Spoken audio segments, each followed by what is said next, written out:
Hare Krishna, welcome to our second reading from the book Sri Guru and His Grace by Srila Maharaj.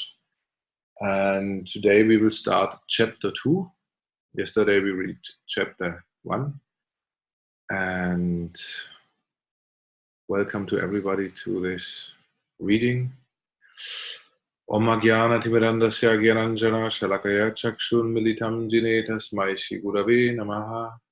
Namo Vishnupadaya Divyajnana Padayini Srimate Paramaveti Swamina Sirupane Sharanagada Bhakti Vyashoda Bhakti Vidayini Vishoda Bhakti Siddhanta Radharani Chevine Shri Krishna Chaitanya Prabhu Nityananda Shri Advaita Gadadha Shivasadi Gaura Bhakta Vrinda Hare Krishna Krishna Krishna Hare Hare Hare Rama Rama Rama Hare Hare.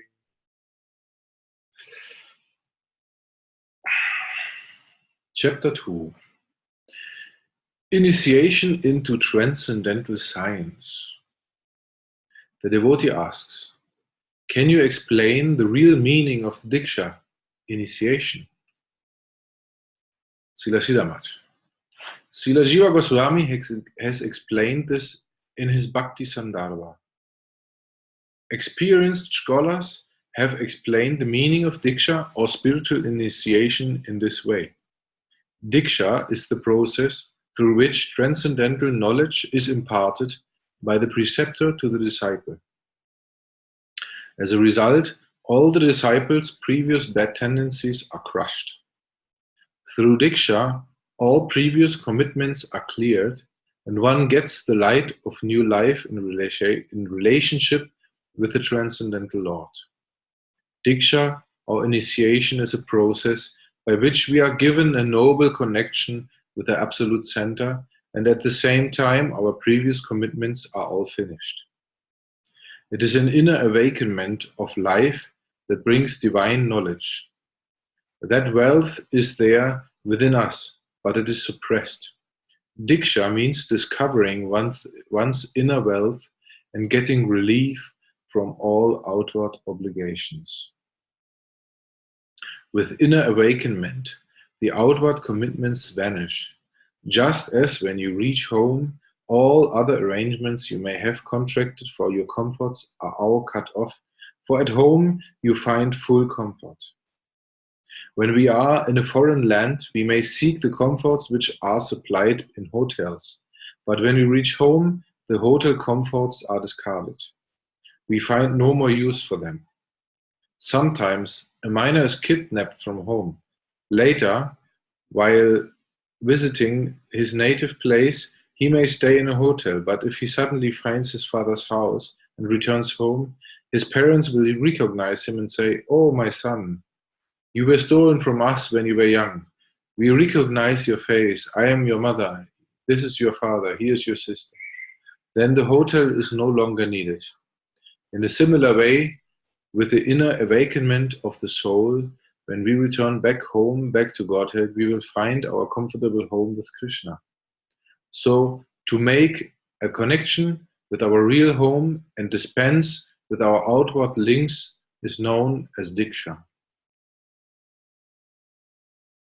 Interesting, no? The meaning of Diksha. But it says, as little much says, it's not something which is given to you, which you didn't have before. It's an awakenment of something which is already inside you. Because you are a soul, Satchit Ananda, eternally full of consciousness and full of bliss. So this is already there. And the Diksha is the process through which this is awakened, or the awakenment process is started. And then comes the practice, and through the practice, step by step, we get to our original consciousness, to where we actually should be with our consciousness. Mantra, the spiritual formula. The devotee asks, what is the difference between Shiksha, or spiritual instruction, and Diksha? Srila Sridhara.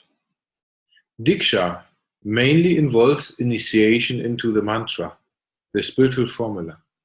Other instructions are necessary to substantiate it, to help it become effective. Certainly, certain activities are also helpful. These are all parts and parcels of initiation.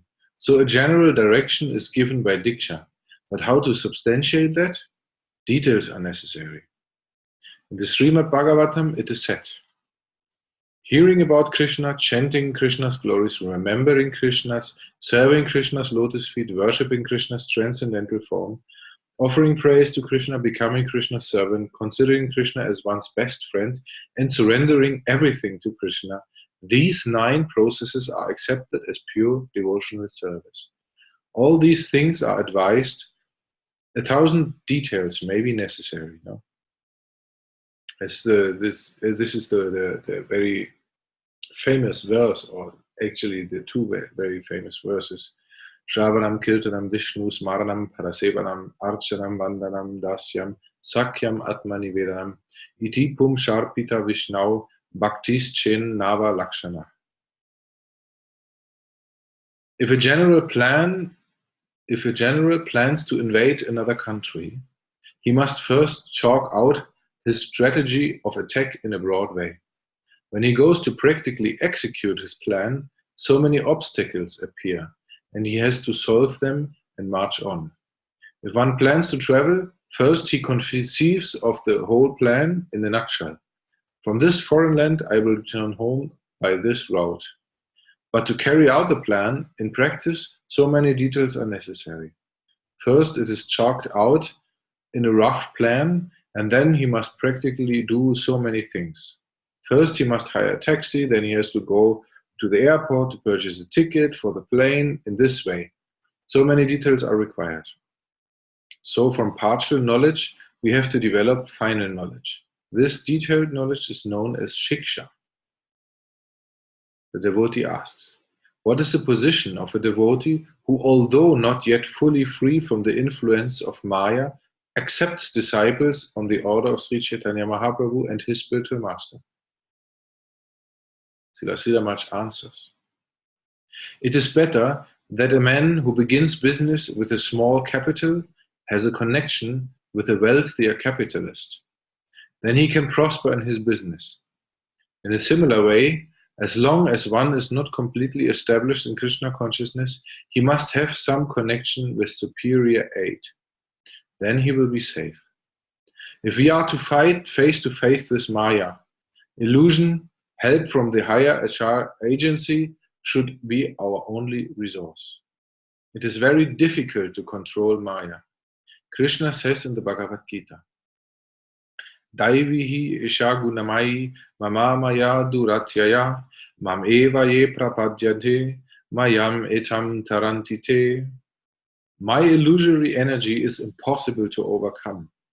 Only one who surrenders to me can cross beyond it. Maya dreads only Krishna, for she has her backing from him. If you attempt to cross Maya alone, it will be impossible. You must have some higher connection. And with the help of that connection, you can overcome illusion. Maya will withdraw only when she sees that you have the backing of higher potency. Alone, you cannot find and gain victory over Maya. It is impossible, because wherever you go, you are within the boundary of Maya, illusion. It may be more or less intense, but it is all Maya. Only when you really come in touch with the plane above Maya can you fight against Maya. Only then will Maya withdraw. We must have some shelter beyond Maya from where we can fight with illusion. We are advised to take shelter of sadhus, saints, and Shastra scriptures. Their help comes from above, and we must accept that help from the inner core of our hearts. Yeah, this is very important. No? That we, not only for those who give initiation, but for everyone. If we want to make progress in our spiritual life, we need always the backing from a higher point. And our Guru Maharaj always gave this example. No? After Srila Prabhupada left, he went to Srila Maharaj. And after Srila Maharaj left, he went to Srila Bhakti Pramod Maharaj. And then after he left, he went to Bhakti Vallabh Tirtha Maharaj, and so on. So he always looked for support from a higher Vaishnava, from someone where he felt this Vaishnava can really help me. This Vaishnava is really completely beyond me, and he can actually give me the support I need for the service I have taken up. So that should be always, it is very important.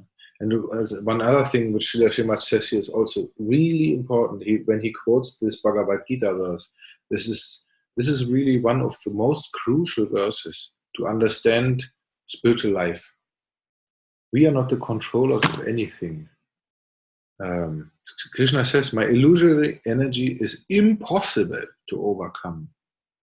Only one who surrenders to me can cross beyond it.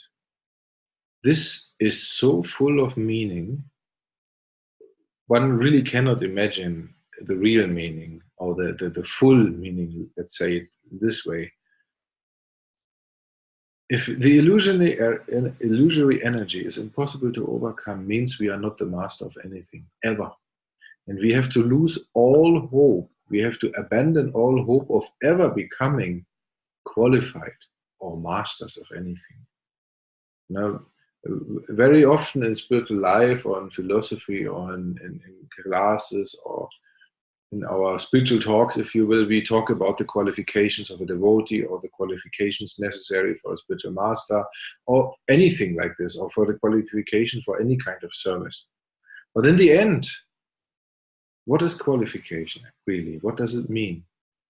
But does qualification really mean that we can control Maya?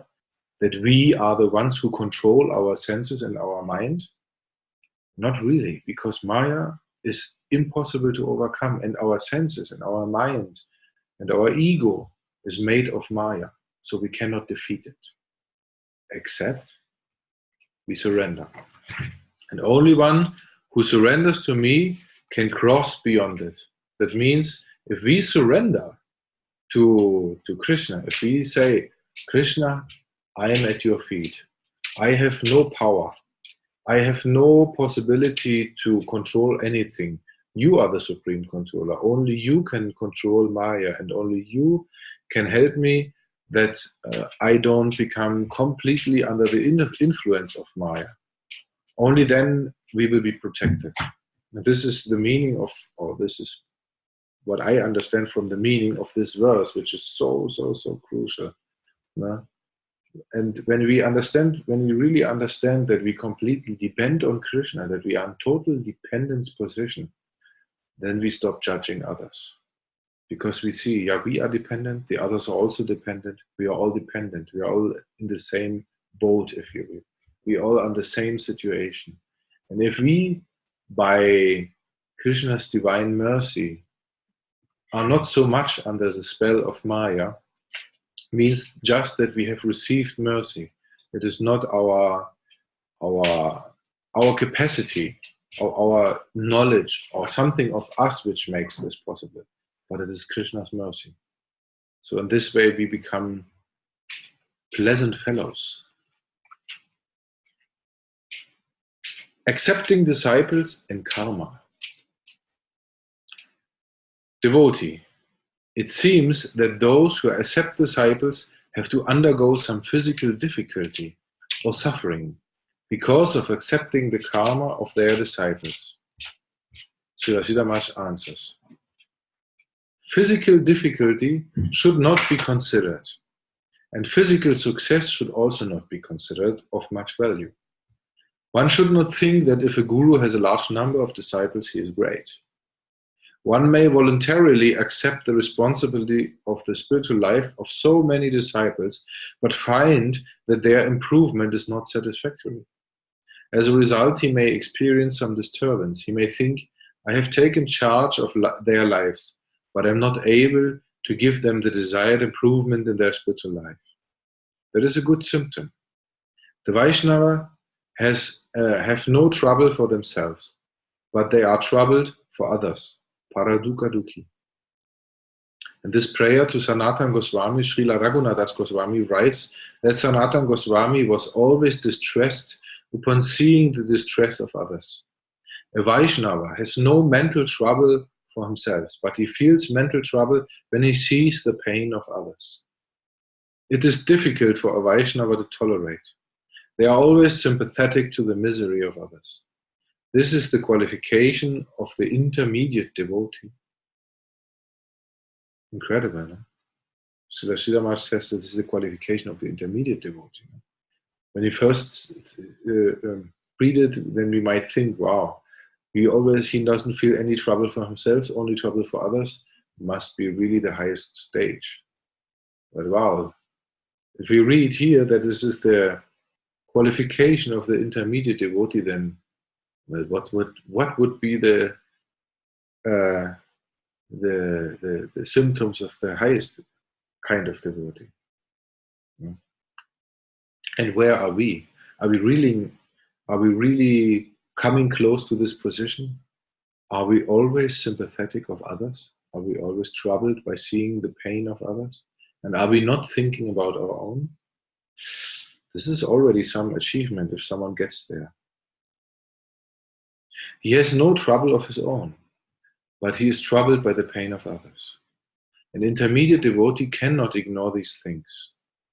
The spiritual master will have to digest some of the responsibility of the bad and undesirable activities of the disciple. He has the responsibility of managing them by his instruction.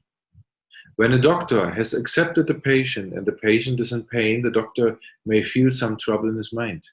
I have taken charge of this patient and I can't remove his difficulty. In this way, he may feel some voluntary responsibility. The spiritual master may experience different kinds of suffering in different stages. Sometimes a guru may feel, I am doing as much as I can to help this disciple.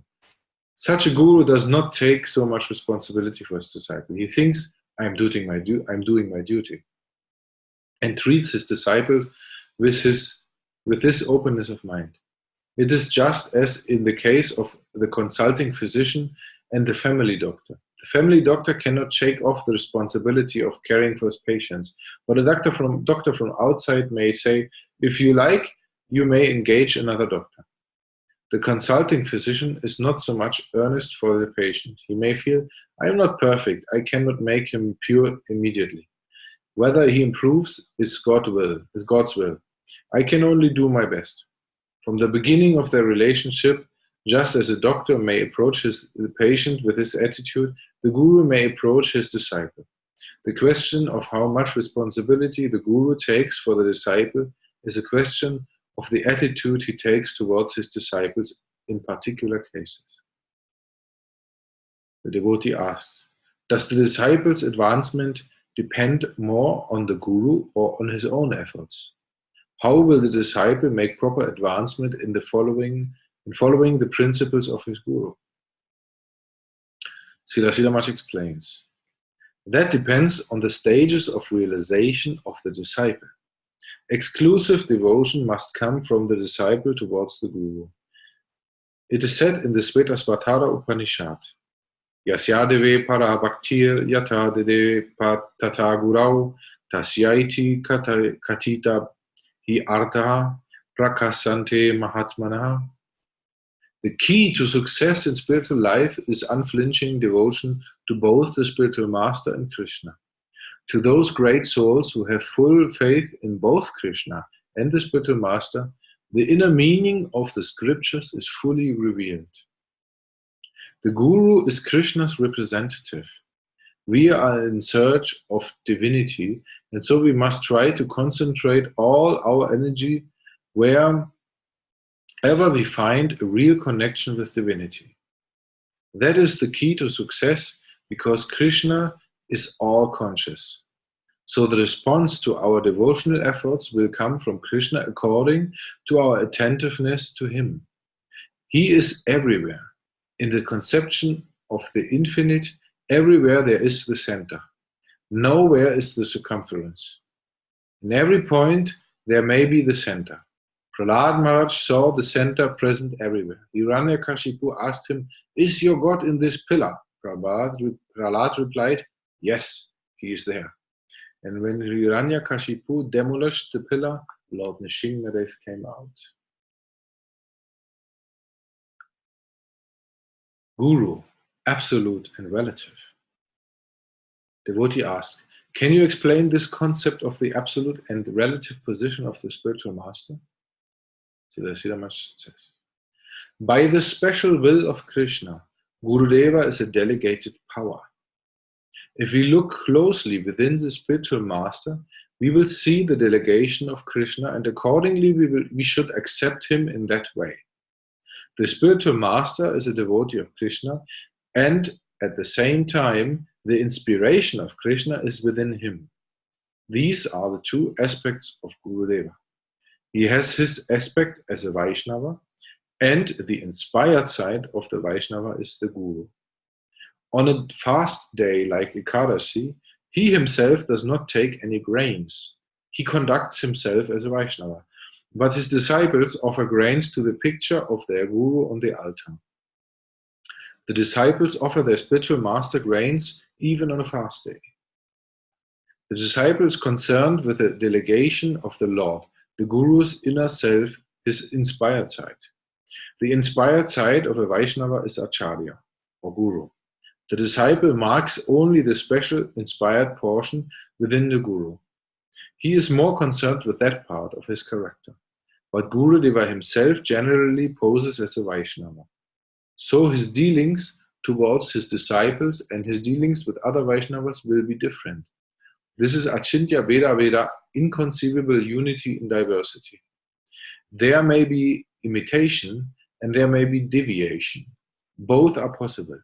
For ulterior motives, one may take a trade of guruship, just as in the case of the caste Goswamis and the Sahajiya imitationists. For some reason or other, one may pose as a guru, but the symptoms of a real guru are given in the scriptures. Shabde paracha nisnatam brahmani upashanam rashyayam. A bona fide spiritual master must be conversant with the conclusions of this Vedic literature, fixed in realization of the supreme truth. Yeah.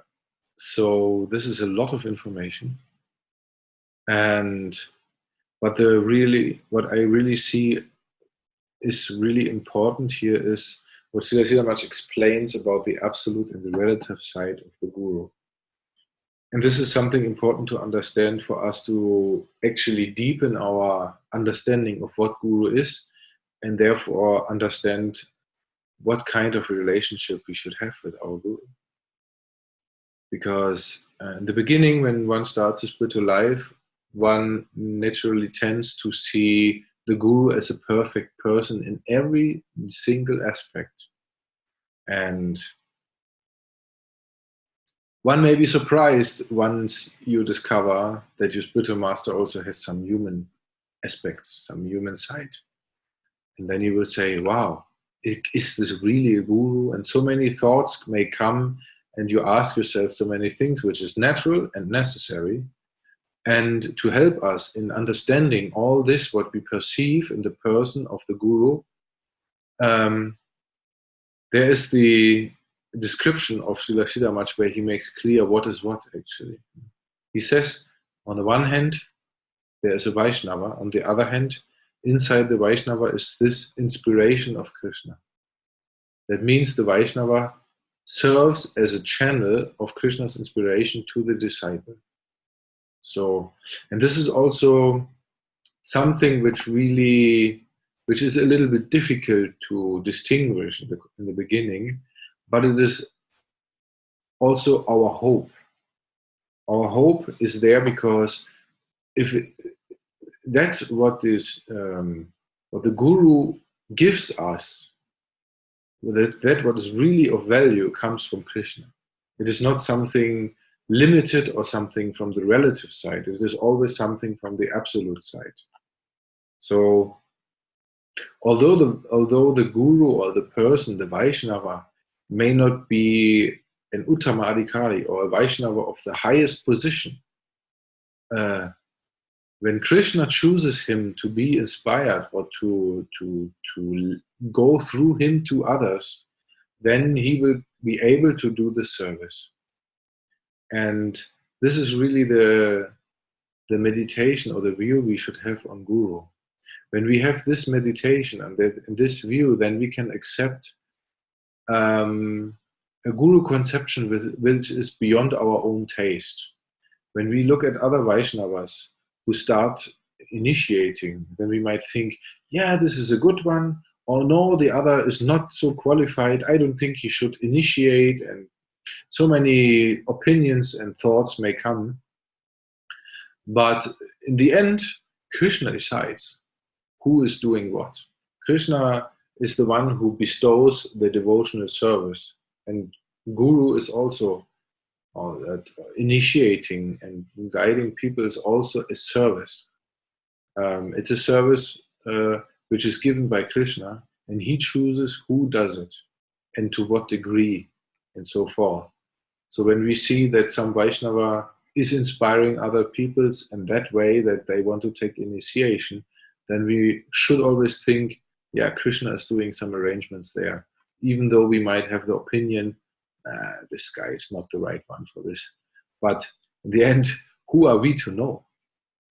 We have not this view. The only one who really has the view is Krishna himself. And obviously, our own Gurudeva is as the inspired manifestation of Krishna, has his view on these things. No? So he can always guide us. No? And this is also something which is, when we go further in spiritual life, where we have to really look for. No? Srila says we always have to look for the absolute side, always look for the inspired side, not so much for the human side. If you really go and look on the human side or on the Vaishnava side, we might encounter errors, even many errors maybe, and we will get distracted from what is really the substance of Guru, what is really that thing in the Guru which is actually capable of saving us from illusion. The Vaishnava is like the medium through which Guru Tattva, Krishna, is coming to us. And so we should always look for the absolute side. And when the question arises if someone is fit to do the service, or if the person is still fit to do the service, although he made errors, then we should also try to consult this side. We also should try to see if that absolute side is present, if that absolute side is there, if this inspiration is there. Yeah? That's inspired side. And this will actually be the only way to really answer this question. Because if Krishna thinks that someone who has taken up the service of a guru did so many mistakes that he should not do the service anymore, then he will make the arrangement that this person will not be able to do the service anymore. And on the other side, if Krishna decides, no, this person may have done some errors, but he should still continue the service of a guru, then he will be there present with his inspiration. So that's why Srila Maharaj also says we should be always very careful with everything. Very careful before judging others. Very careful, because it is not easy to find out. We should always take our time and pray for illumination for everything. Scriptures need saints. Anyone can say, I am Guru. He is not Guru. Imitation is always possible, but the scriptures give the criterion for the selection of a real Guru. And the real Guru will extract the meaning of the scripture. Guru and Shastra are interdependent. One will help another for our edification. The scriptures say we must read the scripture under the guidance of a proper professor, a Vaishnava Guru, Acharyavan Purusho Veda. So the scripture is dependent on the spiritual master. And who is the spiritual master? The scriptures will explain. So they are interdependent. Sadhu and Shastra are both necessary. They are the active and the passive agents. The devotee asks, can you explain why Krishna appears in so many different gurus? Why must Krishna appear again and again? Can't we learn everything we need to know just by reading the Bhagavad Gita? What is the need for constant revelation? Don't the old books contain all the truths we need to know? Srila Maharaj explains. In Srimad Bhagavatam, Krishna says, first I transmitted the Vedic knowledge to this world through Brahma, and that was entrusted to his disciples, the four Kumaras, Marichi, Angira, and other sages. The knowledge was first invested in them and later in books. First it was presented in the form of sound, not script. Gradually it became fixed in writing. In the beginning it descended directly through sound from one man to another, from lip to ear. No script or writing was invented at that time, but knowledge was contained in the form of sound, passing through the ear to the mouth and again to the ear of another. Gradually it became lost. In connection with the mediator, sometimes it becomes lost and disfigured, distorted, and then again the Lord feels the necessity of appearing in this world. Yada yada hi dharmasya.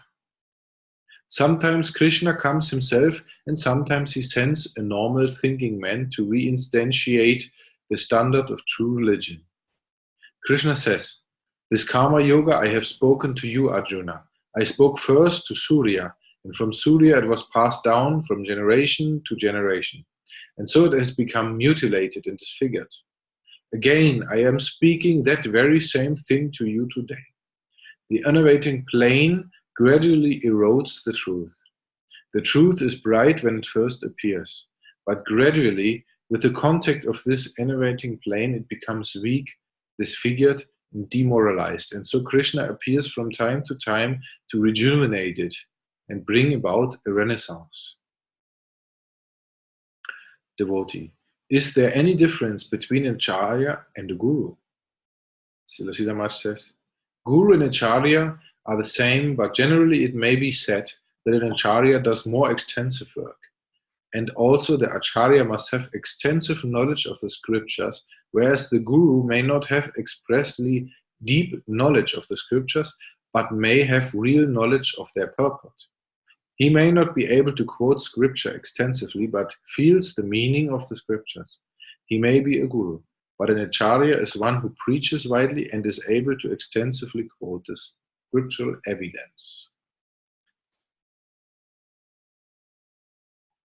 Yeah, and so Srila Maharaj says here in this part that Krishna appears from time to time to reveal again the knowledge, or sends some person to do so, some empowered person. For example, although it was not lost at this time completely, but he sent Srila Prabhupada to the West. Srila Prabhupada came here to spread this divine knowledge here in the West. And if you look at the activities of Srila Prabhupada and what he did and how how fast it spread and how many people got inspired by him, it is just amazing to see the empowerment of Srila Prabhupada. So, and this is actually the main point about the spiritual master, that he is empowered, that Krishna's inspiration is in him. And this empowerment only makes it possible that Krishna consciousness spreads, and also determines the degree of how pure it is, passed from one generation to the next.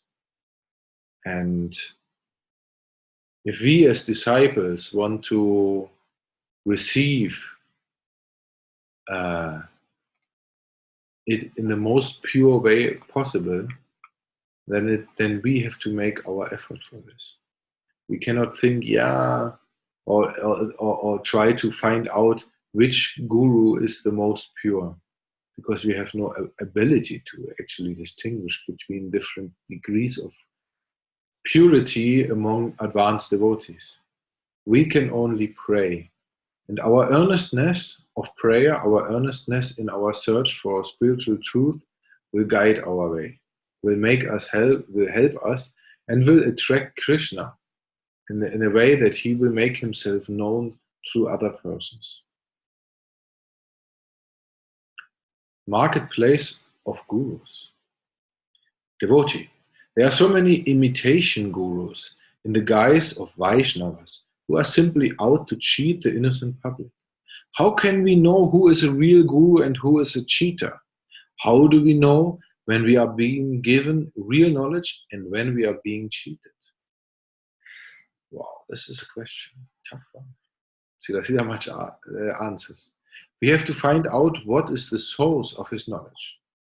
In the marketplace, there may be imitation gold, but if we are sure that the gold we are purchasing is coming from a particular mine, we can buy it, with the assurance that it has not been tampered with on the way. And that way it can be understood by examining the source. Once here in India, Gandhi wanted to revive the charkha system of homespun cloth. In the charkha system, the poor produced thread with a spinning wheel, and if everyone buys that cloth called khadi, then the money goes to the pockets of the poor. But the Japanese and English cloth factories sent imitation homespun khadi here. They began manufacturing rough cloth, imitating the ordinary homespun cloth produced here by the poor. Gandhi found himself perplexed. What is this? He said. My need is that the money go to the poorest pocket, but now the capitalists are producing imitation rough cloth abroad, and that is being sold here in India. Instead of money going to the poor here in India, it is going to the foreign capitalists. Then he founded one association, the Khadi Association, and told his followers, we must purchase homespun cloth only from those shops who are connected with this association of mine. Then the money will surely go to the pockets of the poor. At that time, he said, this is Guru Parampara, the system of disciplic succession. Revealed truth coming uncontaminated through a particular process is Parampara. We must connect with a reliable succession. Only then can we get the genuine thing. The authorized association is necessary. Guru Parampara is necessary. So before we read anyone's book, we shall try to find out who is his guru and from where the substance is coming down. It is only a facade, or is there any real substance within? If we can understand that he has a relationship with a genuine sadhu, then we can give some attention to him. I often give the example of the homeopathic globule. The mere globule itself has no medical value. The potency is within. An ordinary guru may give the same mantra to his disciple, but what is the potency within the sound? What quality of conception or divine will is contained in that sound? That is all important. To get the mantra from a Sadguru, a genuine guru, means to get the internal goodwill or real conception about the Lord. The seed of a banyan tree may be a small seed, but the great big banyan tree will come from that seed. The will with which the particular sound is given by the guru to the disciple is all important. We may not trace that at present, but in time, if a favorable environment is there, it will express itself and develop into something great. So, when we go to purchase anything, we must be careful about imitations, or else we may be deceived. Wow, yeah, also very important thing here. Imitation. Usually when we hear the word sahajiya, we think of imitationists in India, guys dressing in woman clothes, disguising themselves as gopis and acting like they would be in the highest stage of prema. But it is something actually very superficial and obvious. But he is talking actually about imitation because we all have the tendency to imitate. We all have that within us. Not necessarily in front of others, but even in front of our own selves. We like to go the fast way, the easy way, the quick one. And we like to think, I already have got something. I already reached somewhere. And when we start to think like this, you usually can say, is that really this way? Do we really have achieved something? And what is it? What is it? What I'm feeling? What is it? What I'm experiencing now? Is it the real thing, or is it something which my mind made up because of some circumstances? No. Sometimes we might have an experience where we feel, wow, I did an error, I did a mistake. And then we start to feel, oh God, I'm so bad, I'm so fallen, and all this, no? Especially after hearing the scriptures and the description of the saint. No? Then the ego comes and says, wow, you are so humble. You finally recognize that you are fallen. And this is the trick of the ego. It comes and says, you are so humble, my dear. You are already a Vaishnava. And then we have imitation. No? If we follow this, no? If we recognize this and say, oh, my dear mind, you are so tricky. But please don't deceive me. Please concentrate really on Krishna and concentrate on service. Then we have recognized what happened. But if we fall into the trap and follow this and think, wow, I'm so humble. Wow, yeah, I'm already Vaishnava. Maybe not the biggest, but something. No? Then we are already in the trap. We are already on the way of going somewhere where it's not real Vaishnavism. It is really tough and it is really difficult.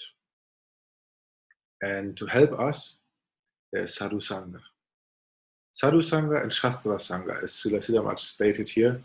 We have to take the association of other sadhus, of other devotees who want the same, who want the real thing, who have this as their main focus, and also the Shastra to back us up, to really give us detailed knowledge about what is what.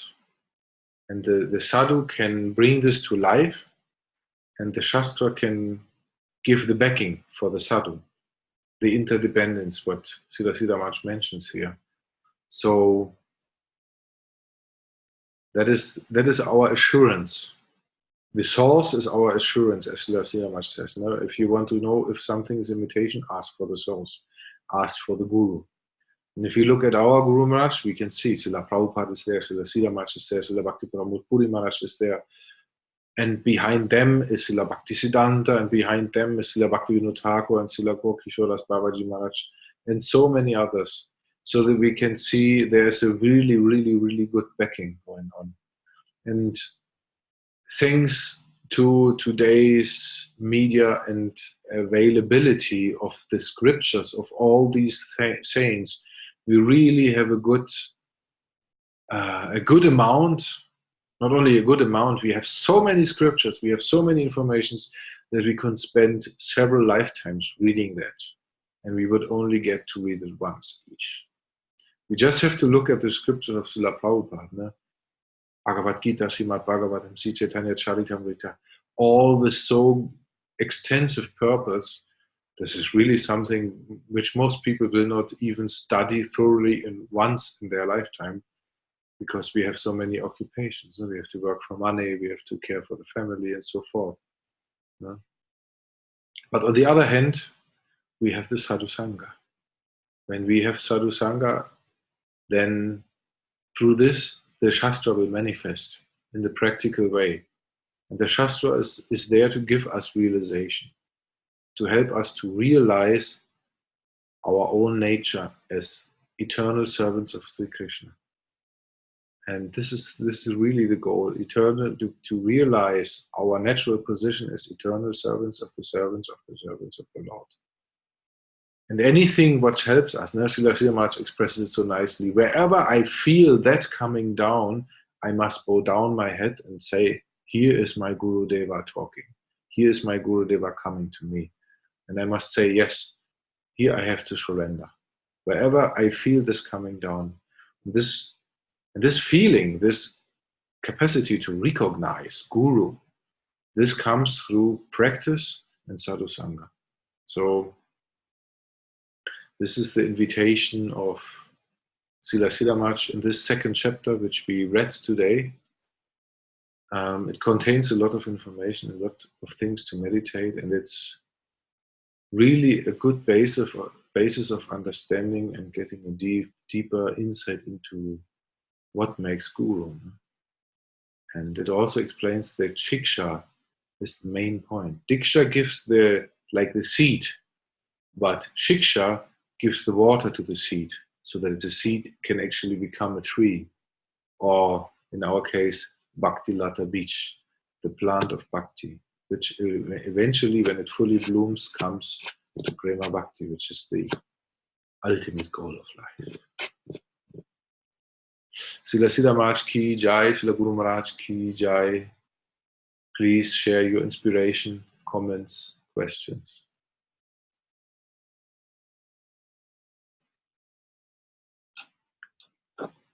You can now switch on your microphones.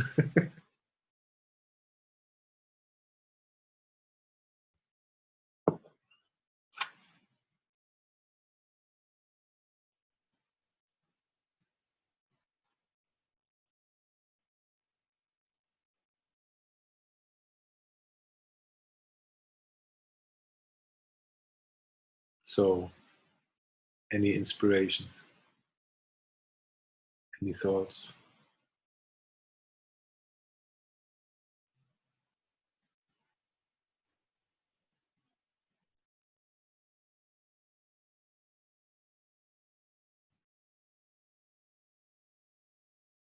Upendra. Yes, I need to learn to use this thing first, actually. Sorry. I don't know if you can see me or not, actually. I have no idea. I see I don't see your camera, but I hear you, of course. Ah, okay. So if you switch on your camera, you should be... I don't know how to do that, actually.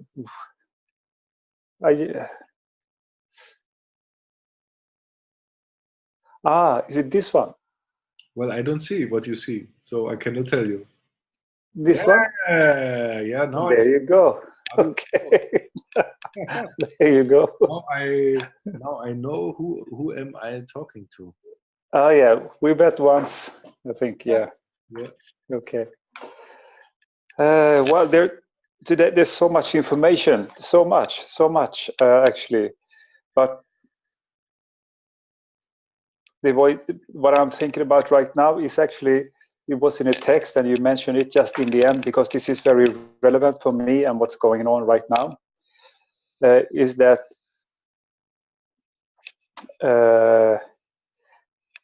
you have to know from where your guru comes from, meaning who is behind him and who is behind him, and so on and so on. Because I think what is so extremely awesome with our Gurudev is that he has so many advanced gurus, you know. I mean, okay, he got his diksha from Prabhupada, but then he actually said he has Sridhara Maharaj, you have Puri Maharaj, and now it is Bon Maharaj. Bhakti Valaturta Maharaj came after Puri Maharaj. Oh, okay. Now he says Bon Maharaj, yeah. Yes. I mean, so many great advanced devotees. And imagine how much mercy you can get, you know, with that kind of backing. I think that's quite awesome. And I think very few people actually think, a few devotees, they think about that. Yeah. And I think that's very important to know. As you say, you have to, if you go to the marketplace, you have to know, as you said in the text, that where the gold comes from. Has it been tampered with on the way?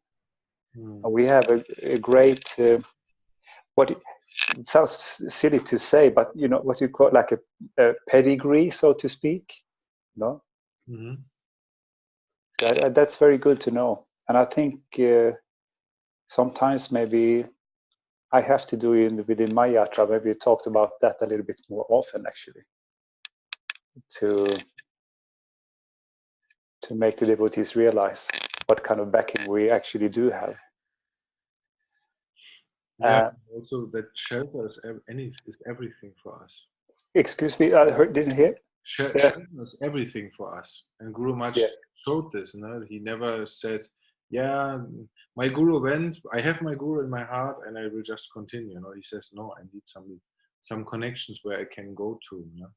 And yeah, this doesn't mean to reject your Guru. If you go after your Guru left or whatever, you have another Shiksha Guru. No? It is broadening your vision and having more people or more advanced devotees who put in a good word for you in the spiritual world. yeah, So yeah. because we need in Spanish it's called palanca, means you need to have your, how you would say it in English, it's like you have someone there who's talking good of you, so that the people so that Krishna will become Krishna's attention is drawn to you, so that you will get some attention and maybe receive It's a little bit like invitation. it's not who you are, it's who you know, so to speak. Yes. Yeah. Or who knows you, better said. Oh no, yeah. That's very good. Yeah, but also, as you said, mentioned, I think that's also extremely important. Is that actually the guru shows by example, meaning that he shows that he needs to have his siksha also, you know, while he's still in this physical body. I think that's also very important to show. Yeah, not only to show, it's the very essence, because we don't become masters, we become servants. Yes, yes. So a master in this way, in this tradition, can only be a servant. Inside, yes. The only one I who actually, yeah, I think one or two coins actually earlier today dropped down for me. You know, I start to realize this thing with service actually a little bit deeper, I think, than I have done before. I think that's because of the session we had yesterday, actually. So I thank you very much for that one. Really. thank Srila much, because he explains it so crystal clear. And Yeah, it's very beautiful. it's so it's really. I mean, his mantra says it. No? There's his guru mantra says it, that he is the one who can reveal the deepest meanings of spiritual enlightenment in a poetic way. So Yeah. that says it. Oh yes. Oh And this yes. attracted me from day one. Actually, the first book I read in my spiritual life was The Search for Sri Krishna, Reality the Beautiful. Really. It was the first book I read. When I read it, I didn't understand a thing, but I felt attracted by it, especially by something which was said on the cover, on the back side, which said where there was a quote of him which said, "We are looking for pure spiritual love, and one drop of the spiritual love can bring world peace at once." Something like this, and I was like, "Wow, this is some solution suggested here." Yeah. Because I always had a, say, political mind before. I was always asking myself why the world is like this, and so many um, injustice, so many suffering, so many wars in this world, and what could be the solution? So when I read this, I was like, wow, here's something. Someone who says just a drop of this thing, and there's world peace. And I was like, Yeah. what is this? I must know more about it. What is it? Imagine what potency, you know, only Yes, one drop, you know. Yeah, it's if you can't picture it really in your mind. It's too big. It's too it's big. beyond imagination. But Yeah, yeah, it's very attractive, and this is what he reveals here. yes, yes. And also this, I think it's very important here, as in the text also mentioned, he talked about uh, like Guru, you can see him in the two aspects, yeah. You can see the how to say the human, the mundane human, and the inspired side of the Guru, and it especially yeah, it's difficult in the beginning. I think for me anyway, you are both inspired, but also there is a tendency. I think some in the very early in the beginning stages, because so much anartha comes up within you, it is sometimes could be a bit hazardous if you start to see too much, or you focus on the human side of your guru, so Yes, to speak. Yeah. yes, of course. That's why Srila much recommends that we always look for the absolute side, because the human side can distract us and can also desinspire us. We can take away our inspiration and our belief that the absolute or God can be revealed through this person. Because when we start seeing many errors in this person, or when we start seeing, yeah, he has a side which appears as a normal human being, then we think, yeah, he is like us. He is a human being with errors and so forth. And this is a tendency of the ego, the tendency of the mind to think, yeah, he's like us. There's nothing special about him. This is some automatic thing in the mind. So Yeah. one really has to pray and try always to be conscious, try always to look for the absolute side. And in this way, Krishna will be merciful with us and will always give us something where we see, yeah, Krishna is speaking there to us. He's actually connecting us there. Yeah, I have had great problems with this. I have fallen into these pitfalls many times, really. But also, actually, today I start to. Well, I have some heavy time for the last week.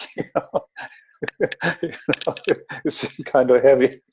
But no, but yeah, I had some beautiful glimpses again today. So it's inspiring. Yeah. I mean, just to see this, to see the absolute and the inspiring side, for sure. Yeah, this is the point. Maya has so many different faces, and since Maya is a pure devotee, Maya can enter also a temple very easily. She has no problem entering a temple because she is a pure devotee. She is empowered by Krishna. And so Maya only can, or as Srila said, Maya only retracts when she feels, yeah, Krishna is there, but he wants a different thing for this person. Doesn't want, Krishna doesn't want the ordinary illusion Maya service, but he wants something special for this person. Then Maya retracts, but only then. And what you said is also important about the inspirational side. No? I mean, if you start teaching or instructing others, or if you start giving a lecture or something, you are also the one who's giving the lecture, who one is talking is actually listening. So several times it happened to me that I start to say something which I never heard before, or at least not consciously. And then I said, then I thought, wow, what was this? Where does it come from? And then I found backing from this from some scriptures, when I thought, wow, yeah, this is true. So I realized, yeah, this what I said didn't come from me. It's not my invention. It's not the product of my intelligence or something. It must be something higher. So I think everyone who talks to others about Krishna consciousness in some way or other, and some circumstance or others, who knows that this is something mystical. This is something beyond the intellect. Yes. And also, I know other circumstances where I was asked by some people, what do you are believing in and what are you practicing? And I wanted to say something, and nothing came out of my mouth. And I was asking myself, what was this? Why I was not able to tell him something? And why didn't I feel the inspiration? And then it came to me, yes, it is inspiration. And this inspiration is not my property. This is not something which I control. When Krishna wants that someone listens and someone's heart is moved, then he moves. And if he doesn't want, if it's not his plan, you cannot do anything about it. So this is also our I always think this is our salvation, because then we are sure that we are not dealing with something inferior, with something relative, but something which really comes from a higher realm. And this is our only hope, that we are dealing with something which is really absolute, which is not depending on um, on our whims, on our Yeah. relative capacities. Yeah. Yeah. Mm. Oh yes. Oh yes. Yes, we're totally dependent on mercy. Yeah, Totally. totally. Yeah. Yeah, I start to realize that also more and more actually. It's yeah, for sure. What can I do? What can one do without the It's mercy? just recognizing reality. Yeah, We have to recognize reality. That's our task we have to do now. Recognize our real position. yeah. When we But do this, then we can, as you say, if we get real, then then we have some real truth, and truth is nectar for the heart. yeah, but this is actually what is a bit. This is what is actually beautiful with this Krishna consciousness thing. Yeah, yeah. Slowly, slowly, bit by bit, you undress. You open your eyes a little bit further. Get a deeper realization, and that's the beauty. It's very beautiful, actually. Very nice. Sure. Okay.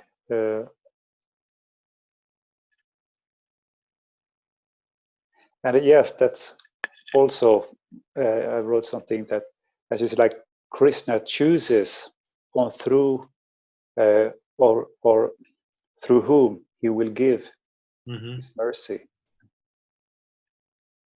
And you must say that this issue, I mean, it's very clear with our Gurudev, I mean, he has given so much, and everything has gone so big, yeah. And there are so many. I mean, I don't know about other missions, but it feels like anyway for me, for those devotees whom I've met in the Vrinda mission, they are very, very beautiful devotees. There are so many beautiful devotees around, Mm-hmm. and it feels a little bit special, especially with Gurudev, because the most devotees I met, they have this very, very beautiful and very, I don't know how to express it in English, but uh, yeah, you really feel like the thing which Gurudev is talking about so much, that it's a family. Yeah, you Yeah. get this family feeling. Yeah, Mm-hmm. and it's very beautiful to have these devotees having this feeling, and especially when lots of them come together, you feel this, and it's very inspiring. It's really very nice, very beautiful, and that is a sign for me anyway of Krishna's mercy through Gurudev. Yes. This special energy, of togetherness and family, which is the, how to say, the sign mark, or how do you say it in English, of Paramadvaiti Swami. Trademark. Trademark, sorry, yeah, trademark, yeah, sure. Yeah. Yeah, I think this is something which any serious disciple feels with his guru, because and this is also the reason why there are so many gurus, because we are so different. We have different mentalities, and of course, with Guru Maharaj, because there is some special connection, so we feel home with him, and of course, we feel in family. And this is the same for every disciples, or for every mission, for every guru. Some are big, some are small, and of course, if we go to another mission, we don't feel the same as if we are in our family, but this is natural. Family is family. Yeah, that's true. But, That's true. But as you say, this is a very special mercy of Krishna to find your spiritual family. It's something invaluable. For sure, for sure. So we should treat each other as family members. Yes. This includes our Father. This is something really important. And actually now, these days, many people put this into question. And that's very sad to see, but actually, if we want to understand how we could really, how we should behave, then we should think like this. We are one family. Yeah. And we help each other. That's the point. Oh, yes. Yes, yes. But it's so difficult sometimes within the family.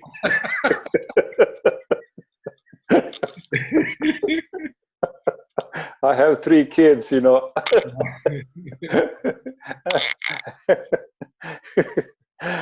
But anyway, yeah. Yeah. But the family is family, you know. You have you know, you can get upset with each other, but you know, the next day, you know, okay, here we go again, you know. So and you have to have this kind of, you have to have forgiveness, you know. You cannot take anything that the family's member says for something absolute, you know. Do you understand what I mean a little bit? You know, that, you know, you have to have this kind of openness and forgiveness, you know. And and since we all depend on mercy, we have no rights to claim. Yeah, that's true. We have no rights to claim. We have just to become servants. Yeah. When we all become servants, real servants, then life among us will be beautiful. It's difficult and simple at the same time. Yes. Yeah. Yes. Okay. All right. I think it's time for me to, you know. Yes. I don't know. I'm not too sure about tomorrow, because but tomorrow is Thursday. On Friday, I have to get up like 4 o'clock in the morning for work. So I'm not sure if I will be able to join you tomorrow. Tomorrow is Thursday. Tomorrow we will have another class or another reading from chapter 3. Yeah. Friday is Krishna Janmashtami, so we will all be in Krishna Janmashtami festival. So yeah. No reading. Nothing. But tomorrow, yes. Yeah, but as I said, I have to get up very early on Friday morning, so I'm not sure. I want to do this because this feels great. Okay. Nice reading. I really like it. I very enjoy. So, and it's very good sangha. Thank you very much. Thank you too. Okay. So hopefully I'll see you tomorrow. Okay. Thank you very much. Okay. Hare Krishna, Dhanavad. Hare Krishna. Jai Guru Maharaj ki jai. Jai. Jai Srila Maharaj. Jai. Hare Krishna. Jai. All Vaishnavas ki jai.